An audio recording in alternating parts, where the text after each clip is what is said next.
All right, so this is going to be one of my videos where I talk about something other than football, because I've alluded to it a few times. I have actually an interest in quite a number of sports, and one of those sports is one that I didn't actually even care that much about when I started this channel, and that's golf.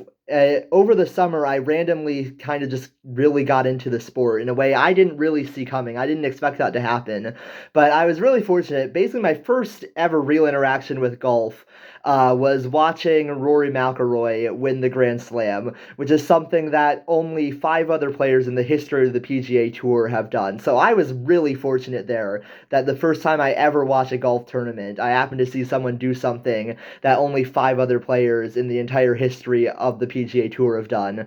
And that kind of just started an interest for me that hasn't really died down. And that leads me nicely on to the Ryder Cup, which, for those of you who don't know, is the closest thing golf has to like a world championship or a World Cup. Because golf, by and large, like it's an individual sport. So you don't really see nationalities meaning that much. Like if an English guy wins a tournament or an American guy wins a tournament, it doesn't really matter that much because it's an individual thing. It's about the individuals, not really their nationalities. So the only time nationalities really mean something in golf is the Ryder Cup, where you get Team USA versus Team Europe. It used to be Team USA versus Team England and then Team Great Britain and Ireland, but that changed because Team England, Great Britain, and Ireland kept losing, so they expanded it to Europe, and now Europe actually tends to win more than the US.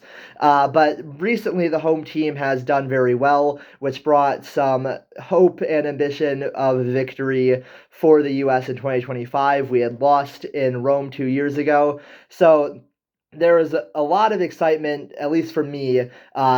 And this is also my first time watching a Ryder Cup. So I was quite excited about it. But what we ended up getting was something that was, by and large, like everything outside of golf seemed to be what dominated the headlines. And I think I'm going to title this video something like Ryder Cup a week on or something like this. Because I mean, mainly I wanted to gather my thoughts and really consider how I was going to approach this video because there's a lot that can be said and a lot of topics I don't usually delve into, to where it's bound to be more controversial than most of the videos I make. It feels kind of unavoidable because of the way the tournament panned out. So I hope that taking time to prepare and gather my thoughts should, hopefully let me approach this in a calm manner where I can deliver my feelings on it clearly whilst not being overly, like, insane or harsh. Because for the most part, what dominated the headlines in the first 2 days, especially, was the crowd. And that is because members of the crowd, not the entire crowd, but certainly members of it, were very explicit in some of their taunts of European players, especially Rory McIlroy. So what we got was even a tournament MC leading chants of "F you, Rory," which is pretty insane. And she is not doing that anymore, which is probably a good thing because that's a pretty crazy thing to do.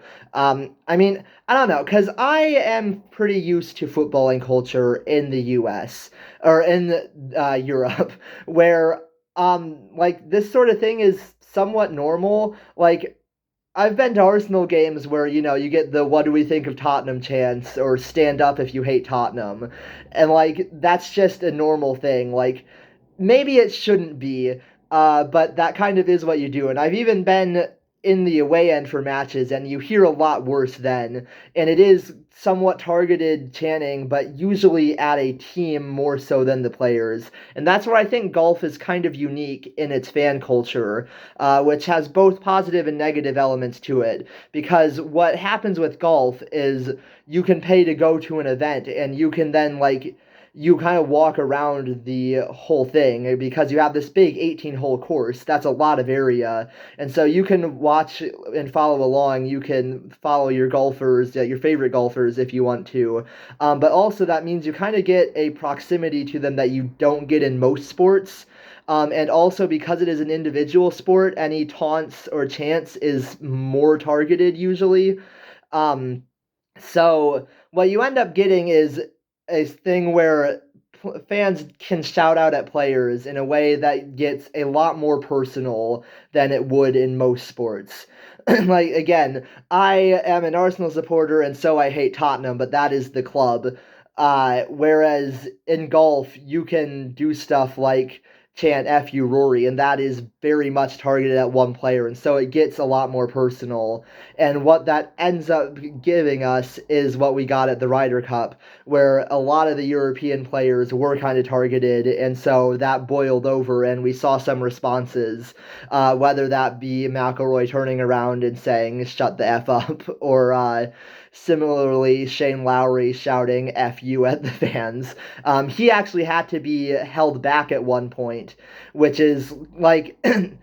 When you're getting taunts constantly, and that really has to wear on you over the course of 3 days, it's just like constant barrage of taunts and jeers that definitely can get to you. And so I don't think I massively blame the European players for getting upset and responding in some way. And you can say that they probably should have shown a bit more composure, and maybe so, but again, I can understand why you don't when you constantly have people jeering at you. Like, that really gets to you. So that's not entirely shocking to me. And I do think that the fan culture was out of hand. um, like, I don't know. I am American. I was rooting for Europe, but I don't think that means I should therefore say that our fans were perfect and defend them. And it wasn't everyone, that should be said, but certainly there were members of the fans that got very targeted and very specific with their jeers in a way that doesn't seem that positive for the game of golf.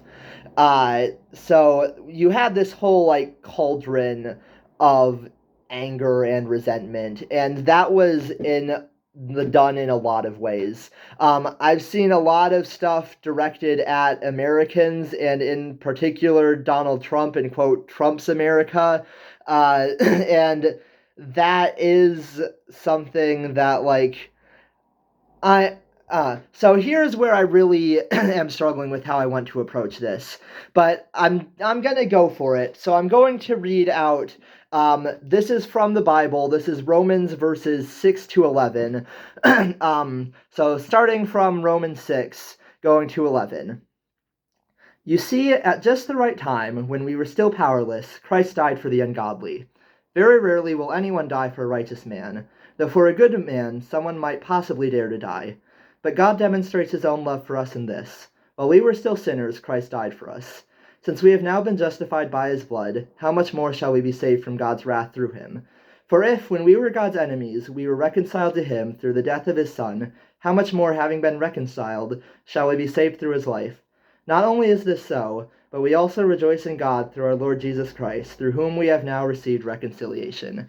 Now, those are some of my favorite passages in the entirety of Scripture, and it's about this, like, love that kind of just knocks you off your feet when you think about it. The idea of Christ coming to die for us, even when we didn't deserve it, even when we are actively in rebellion against him, is such a like humbling and wonderful thing. And it's a beautiful love that you see demonstrated in this scripture. And that's something that I've always really liked, and something where I am critical of Trump is I don't think he has shown that same sort of love. uh like, for someone who has a lot of evangelicals in his support base, I don't think he has consistently shown that sort of love. So I have a quote from what he said in the Charlie Kirk memorial service. That is, "I hate my opponent. I don't want what's best for them." And this is kind of something that we see quite often from Trump in his rhetoric, and it should be said that it is far from the only person who does this. Like, across the political spectrum in the U.S., Democrats and Republicans, there is a lot of stuff like this. Um, but that kind of contrast struck me quite a bit. And it's something where I have been critical of Trump because he very much seems to thrive on division. Um, and that is where I think his presence at the Ryder Cup maybe wasn't the most helpful thing. You don't often see U.S. presidents attending sporting events, and a big reason for that is because of just like the massive disruption it causes to the events and to the people going to them. Um, because there's a whole lot of security and a motorcade that comes with the president, to where it causes a massive problem organizationally for these kinds of events. But it seemed like Trump's presence at the Ryder Cup did not help things and did seem to kind of bring a lot more of that out from the fans. Um, and for someone who says stuff like, I hate my opponent, I don't want what's best for them, uh, it's this sort of division where you see anyone on the other side of the political spectrum as them, and that sort of like hatred and division can come into these sorts of events. And the European golfers weren't necessarily people on the other side of politics to Trump, but they weren't American. And so in this event, you can see how potentially they can become them. And I think that's a really dangerous thing. And I did kind of see some stuff aimed at Americans that wasn't really that great either. Like I saw a few like online things, and this wasn't from like official uh like analysts or anything. But I did see some like online comments just from random users that like I saw Americans called swine. And I saw stuff that's like, this is why people hate Americans. And as an American who lives in the UK now, I don't think that. I mean, I can't speak for Europeans, but I can speak for British people. I don't know if they realize sometimes how much they seem to dislike Americans. Like, I had friends tell me, basically, they said, when I'm out in public and I hear Americans talking, I get really mad and I don't want to be around them. But you're okay. And like, oh wow, gee, thanks. I'm so glad I can be an exception to the group of, awful, annoying people who are so upsetting to you that the very sound of their accent can make you not want to be around them. And like, so I also have a family member who works at McDonald's and has had someone tell them that whenever there's American customers, they have them go and serve them because they don't want to serve Americans. And again, that's the kind of thing of like, wow, like that sort of thing. Like again, it's just like division everywhere, and I think that's what made me really sad about this Ryder Cup. Is it just felt like everyone was mad at everyone, and all of those really harmful um things in society where we see division coming in so many different ways. And because it's politics and politics are by nature divisive, uh, that all seemed to boil over into this event to where the golf didn't really seem to be the center of attention anymore. And I don't really have much of a like conclusion to that. I just feel sad about it. I think the whole thing just made me feel sad. Um, I guess I should talk a little bit about the golf still because I do want to talk about that because the Americans almost came back and that made me both excited and nervous. Um, and to be fair, we didn't deserve to be in this. Like, we were losing by 7 points heading into the final day, and Keegan Bradley can blame the letter rule all he wants, and he did take responsibility as well. But like, you can say what you want about the letter rule, but it also would have helped us out a lot if we weren't losing by 7 points going into the last day. Like, it was a really impressive comeback attempt by the Americans on the last day because this could have been like really humiliating for the U.S. because like Europe was just far and away the better side in the first 2 days, and to have a final score of 15-13 feels very generous for how poorly those first 2 days went for the USA. Um, I don't think Keegan Bradley did a great job as captain, which is a shame because I actually thought he might do well. Because like the decision when he maybe could have been a playing captain but choosing not to play in it, that seemed like the sort of thing that would be helpful in a captain, that sort of humble trait of even when you could be a part of the spotlight and a part of the team, choosing not to be, choosing to step back. That seemed like a really positive thing. But I feel like some of his antics weren't the best and some of his decisions didn't make a ton of sense.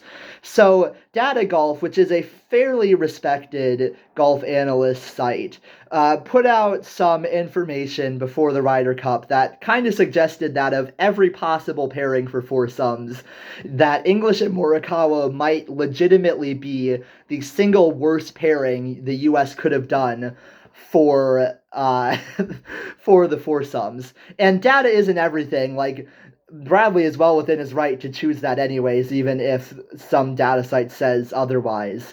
But the thing is, it didn't go well. Like it didn't go well at all. They lost, and so um, a lot of people knew it. Like it was surprising that they were chosen in the first place, but it was kind of assumed that they weren't going to be chosen again. But then the very next morning, that same pairing came out, and again they lost. And it feels like moments like that, especially with how impressive the comeback on the final day was by the U.S., if we could have had like one or two moments, like even if we had won one and a half more games in the first 2 days, who knows what could have happened. And I feel like some of the decisions that Bradley made didn't really help out the team that much.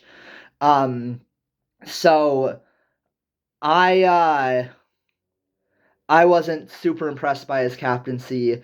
And this isn't really a slight against Bradley. I don't want it to be because, like, I couldn't do a captaincy thing, but I don't think he should be captain again in 2027.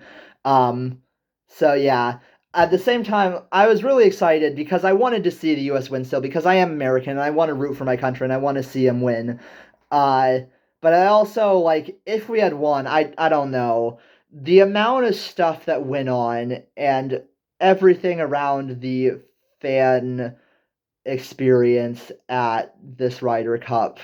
Like, if the US had one, I don't know. I think a lot of things would have gone crazy then. And so I'm not super, like, there's as part of me that feels relief that the US didn't win, and I think that kind of again speaks to how sad the whole event was because I don't want to be in a situation where I'm actually kind of relieved my country didn't win.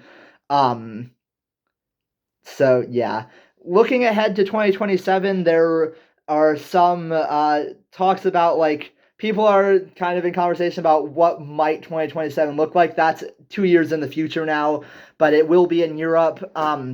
There are some that are saying the European fans should be very gracious and kind, and that would be the best antidote to what we saw in Bethpage Black. There will probably also be a feeling amongst some Europeans that they want some vindication uh, and kind of want some retribution towards the U.S. and so might give some of the same stuff back. It's hard to really know what that's going to look like, but more than anything, I just feel kind of sad about how everything happened at this Ryder Cup. Um, yeah. So I talked about some fairly big topics in this video, and I tried to be as like calm and reasonable as I could be. Um, I am sorry if this is like if that was still quite controversial. I felt like it was kind of unavoidable when I talked about this. So, yeah. I wouldn't expect this to be my normal content, mainly because I've talked almost exclusively about football on this channel. But there's my very long summary of the Ryder Cup this year. I hope you enjoyed. More than anything, I just feel sad.